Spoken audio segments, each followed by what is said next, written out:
નમસ્કાર, સમાચારો સાથે હું છું Hina. Rajkot TRP game zone અગ્નિકાંડના 7 દિવસ બાદ આજે અચાનક મંત્રી ભાનુબેન બાબરિયા મીડિયા સામે પ્રગટ થયા હતા।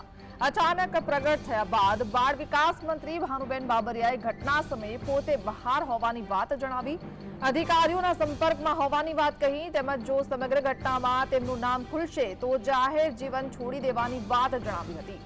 રાજકોટ અગ્નિકાંડ બાદથી ભાનુબેન બાબરિયા ગાયબ હોવાથી તેમનું નામ સંડોવાયેલું હોવાની ચર્ચાએ જોર પકડ્યું હતું, જેને લઈને તેમણે વાત કરી હતી। મીડિયાને જવાબ આપતી વખતે ભાનુબેન બાબરિયા ભાવુક પણ થયા હતા।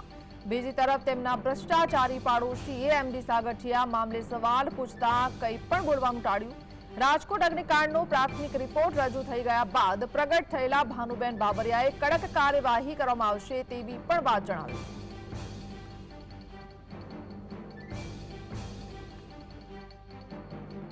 જ્યારે દુર્ઘટના બની એ સમયે હું અહીંયા હાજર નહોતી, પરંતુ હું બીજા જ દિવસે સવારે અહીંયા પહોંચી ગઈ હતી।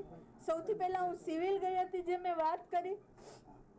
ત્યાર પછી હું એમ્સમાં ગઈ હતી અને જે પરિવારને હું સાંત્વના આપવા ગઈ હતી, મને ત્યારે એવું યોગ્ય ન લાગ્યું કે મારે ત્યાં ફોટો પાડવો જોઈએ, પરંતુ જે પરિવારનું દુઃખ છે એ જ દુઃખ મને દુઃખ છે।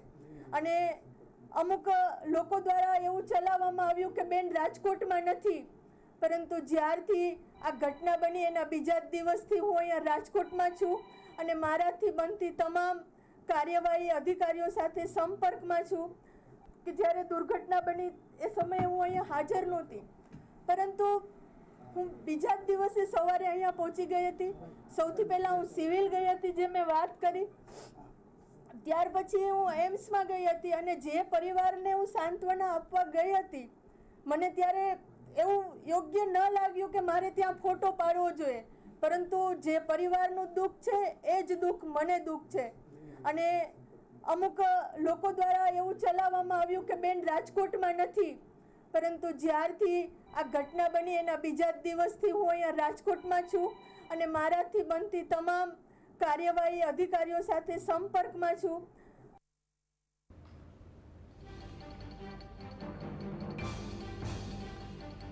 તો આ ઘટનાને લઈને અનેક સળગતા સવાલ થઈ રહ્યા છે। બાળ વિકાસ મંત્રી ખોવાઈ ગયા તેની ચર્ચા બાદ સામે આવ્યા। રાજકોટ અગ્નિકાંડમાં પીડિતોને આખરે ક્યારે ન્યાય મળશે? અગ્નિકાંડના દુઃખથી આંસુ આવી ગયા તે પરિવારોનું શું જેમણે સ્વજન ગુમાવ્યા છે? સમગ્ર મામલે કડકમાં કડક સઘન તપાસ ક્યારે હાથ ધરાશે તે પણ એક ચર્ચાનો વિષય છે। રાજકોટ અગ્નિકાંડને 7 દિવસ પૂરા થઈ ગયા છે। ક્યાં હતા મંત્રી મેડમ? અને અચાનક હવે સામે આવીને રડવા લાગ્યા છે, ભાવુક થઈ ગયા છે અને દુઃખ પણ વ્યક્ત કરી રહ્યા છે। રાજકોટ અગ્નિકાંડમાં પીડિતોને આખરે ક્યારે ન્યાય મળશે તે પણ એક સવાલ છે। શું આમાં ભીનું સંકેલી લેવામાં આવશે કે પછી ખરેખર કડકમાં કડક સજા દોષિતોને શોધીને તેમના ઉપર એક્શન લેવામાં આવશે? આ હજુ માત્ર પ્રશ્ન જ છે। જીએસટીવી આવા અનેક સળગતા સવાલ એ તંત્રને કરી રહ્યા છે, જે તંત્ર ભાવુક તો થઈ રહ્યું છે, પરંતુ એ પ્રશ્ન છે હજુ પણ ચર્ચામાં કે ક્યારે એક્શન લેવામાં આવશે, ક્યારે કડક કાર્યવાહી થશે।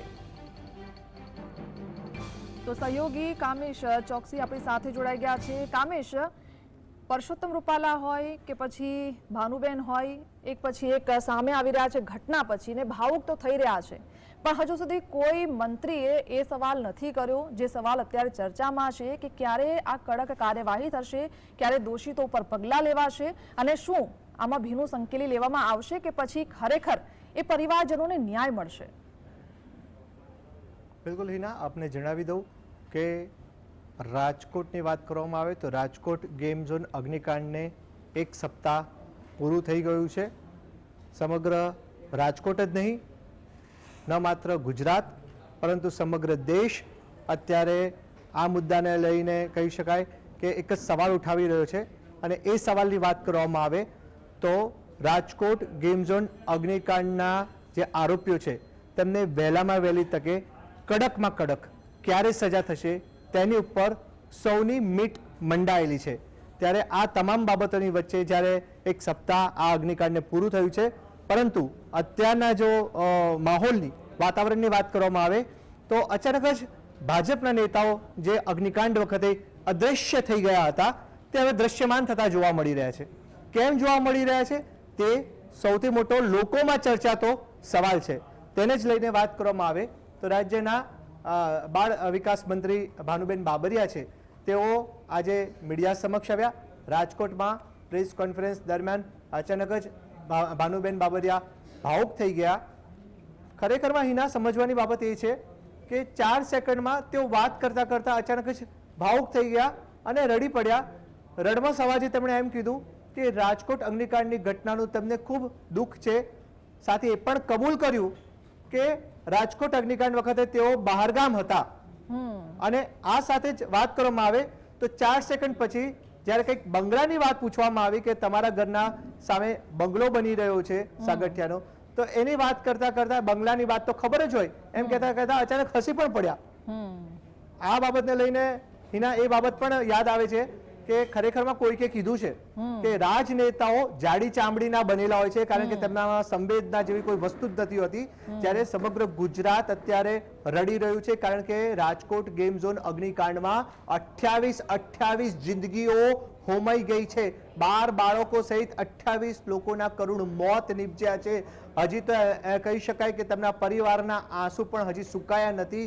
ત્યાં કયા આધારે તમે બોલી શકો છો કે બહારગામ હતા અને હવે તમે મીડિયા સમક્ષ, હવે તમે લોકો સમક્ષ, હવે તમે પ્રગટ થયા છો અને હવે તમે એમ કહો છો કે કડકમાં કડક ન્યાય મળે તે માટે પ્રયાસ કરીશું. અને આ સૌથી મોટો સવાલ છે. પરિવારજનો ખુદ કહે છે કે અમારે 4 લાખ કે 5 લાખની કોઈ સહાયની કોઈ જરૂર નથી, અમને અમારું સંતાન પાછું આપી દો.